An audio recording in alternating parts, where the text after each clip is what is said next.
Children, आज हम trigonometric ratios की वैल्यू ऐसे एंगल्स और 360 डिग्री या 90 डिग्री से ज़्यादा है। 0 to 90 डिग्री की वैल्यू हमने 10 में पढ़ी है, वो स्टैंडर्ड टेबल होता है। और यदि 90 डिग्री से ज़्यादा आपको एंगल दिया हुआ है तो उसके लिए ट्रिग्नोमेट्रिक रेशियो की वैल्यू कैसे निकालेंगे ये सीखते हैं।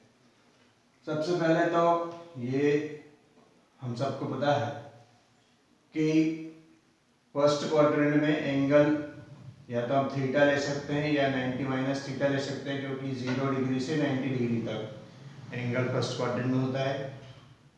सेकेंड क्वाड्रेंट में एंगल 90 डिग्री से ज़्यादा लेकिन 180 डिग्री से कम होता है, इसलिए 90 प्लस थीटा या 180 माइनस थीटा इसमें लिया जाता है, सेकेंड क्वाड्रेंट में लिया जाता है। थर्ड क्वाड्रेंट में 180 डिग्री से 270 डिग्री तक वैल्यू होती है थीटा की, इसलिए हम 180 प्लस थीटा 180 से ज़्यादा या 270 डिग्री से कम 270 माइनस थीटा थर्ड क्वाड्रेंट में लेते हैं। फोर्थ क्वाड्रेंट में एक राउंड पूरा कंप्लीट हो जाता है, मतलब 0 डिग्री और 360 डिग्री ओवरलैप होते हैं, इसलिए क्या 360 डिग्री की जगह हम 0 डिग्री सब्स्टिट्यूट करते हैं। फोर्थ क्वाड्रेंट का एंगल होगा 270 से ज़्यादा या 360 से कम, क्योंकि ये 0 के इक्वल होता है इसलिए हम इसको माइनस थीटा भी लिख सकते हैं, क्योंकि इट इज मेजर्ड क्लॉकवाइज।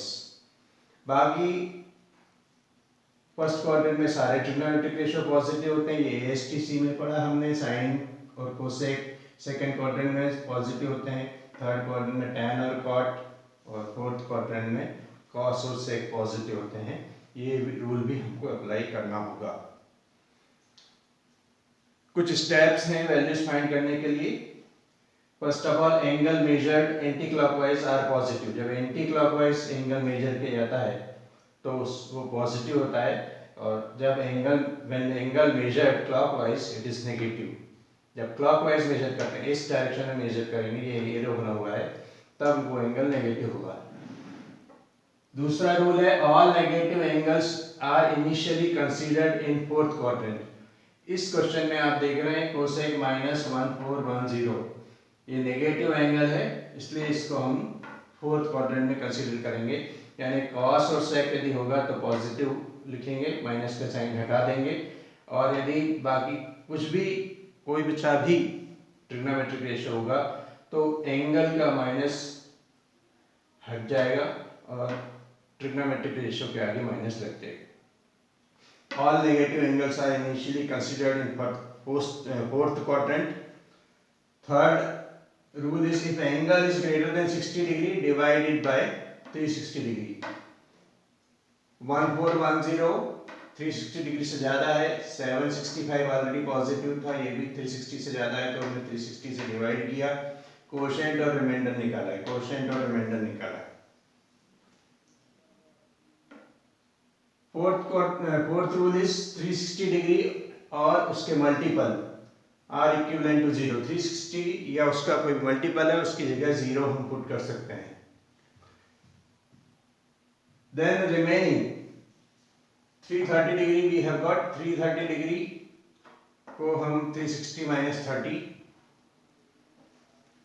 या फिर जो भी सुटेबल फॉर्म हो, जैसे सेकंड क्वाड्रेंट में होगा तो 180 माइनस थीटा, थर्ड क्वाड्रेंट में एक का एंगल बचेगा तो 180 प्लस थीटा, फोर्थ क्वाड्रेंट का बचेगा तो 360 माइनस थीटा या 90 प्लस थीटा, 90 माइनस थीटा, ये सब हम लिख सकते हैं।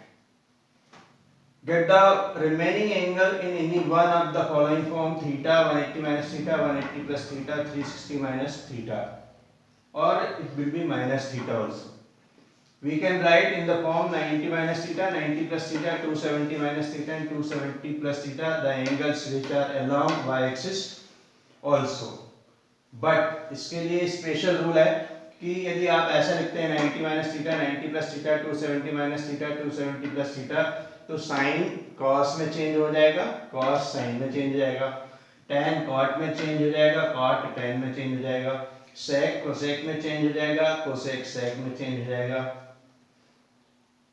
और यदि ये वाई एक्सिस के अलाउंग एंगल नहीं ले रहे हैं, इस फॉर्म में नहीं ले रहे हैं, हम एक्स एक्सिस के अलाउंग जो एंगल है उस फॉर्म में ले रहे हैं, तो कोई चेंज नहीं होगा, साइन का साइन ही रहेगा, कॉस का कॉस ही रहेगा। इन चारों में कोई चेंज नहीं होगा, इन चारों में चेंज रहेगा।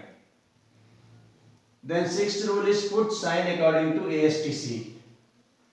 जिस भी क्वाड्रेंट में एंगल है उसके हिसाब से साइन आपको लगाना है। एग्जाम्पल लिया है मैंने यहाँ पर दो, ये NCERT की एक्सरसाइज 3.2 का क्वेश्चन 6 है, साइन 765 डिग्री। फर्स्ट 765 360 से ज्यादा है तो उसको 360 से डिवाइड किया, 2 टाइम्स डिवीजन हुआ and remainder is 45। 360 is equivalent to 0, तो 360 की जगह 0 रख दो, साइन 45 बचेगा। ये स्टैंडर्ड एंगल है और इसकी वैल्यू हमको टेबल में पता है, 10th स्टैंडर्ड में पढ़ी है। Sine 45 is equal to 1/√2। 7 question इसी एक्सरसाइज का है, थोड़ा सा एक्सप्लेन कर चुके हैं।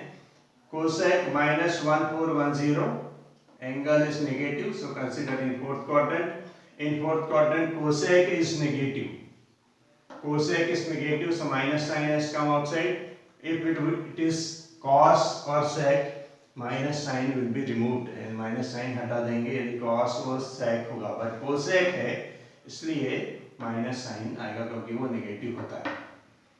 Then 1410 को डिवाइड करेंगे 360 से, तीन बार गया, 3 times quotient is 3, remainder 330 minus cosec 360 is equivalent to 0, तो उसकी जगह 0 रखा, 330 again we have to bring the angle of first quadrant, so 0 से theta should be in between 0 degree and 90 degree.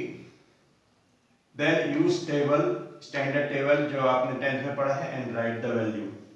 तो 30 डिग्री लाना है, 0 से 90 डिग्री के बीच का एंगल लाना है, जो जिनकी वैल्यूज हमको याद रहती है, तो वो लेकर आएंगे। 330 को 360 माइनस 30, फिर 360 इक्विवेलेंट टू 0 रखा तो यहाँ -30 बचा, फिर से नेगेटिव एंगल आया, तो उसमें फोर्थ क्वाड्रेंट का रूल लगेगा, कोसेक नेगेटिव होता है तो एक और माइनस यहाँ ब्रैकेट के साथ लगा देंगे। 2 times minus will make plus, cosec 30 की वैल्यू होती है 2। थीटा यदि पाई में हो, रेडियन, यदि आपको थीटा रेडियन में दिया हो तो उसको डिग्री में कन्वर्ट कर देंगे, because pi radian is equal to 180 degree, तो पाई की जगह 180 डिग्री पुट करके उसको रेडियन में, उसको डिग्री में कन्वर्ट करके इजीली इस तरीके से वैल्यू निकाली जा सकती है।